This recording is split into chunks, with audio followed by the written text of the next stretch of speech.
Bismillahirrahmanirrahim. Assalamualaikum warahmatullahi wabarakatuh. Berjumpa lagi kita dan channel saya hari ini hari Selasa, hari Rabu 10 Disember 2025 Masihi bersama dengan 19 Jamadil Akhir 1447 Hijriah. Sekarang ni pukul 5.22 petang. Untuk video buat masa ni saya nak review barang yang sampai di pekerja sini, tempat sini tadi. Sampai pada pukul 4.19 tadi. 1 jam yang lalu lebih kurang. Sejam. 1 jam berapa minit Time 22. Sampai bahagian sampai 19 tadi. 4.19.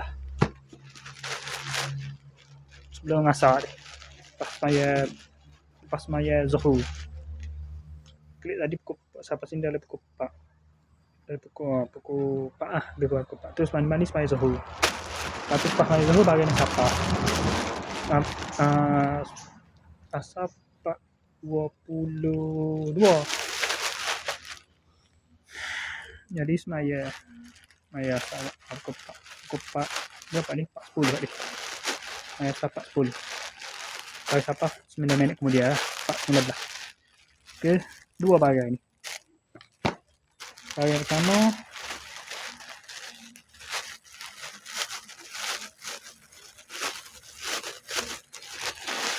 kurumi. Baju kurumi. 130. Okey, kurumi.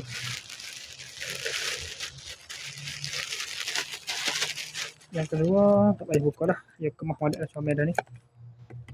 Jam tangan kurumi. 2 unit, 2 set. Hari ni 2 set. Okey, sekadar saja. Assalamualaikum, jumpa lagi.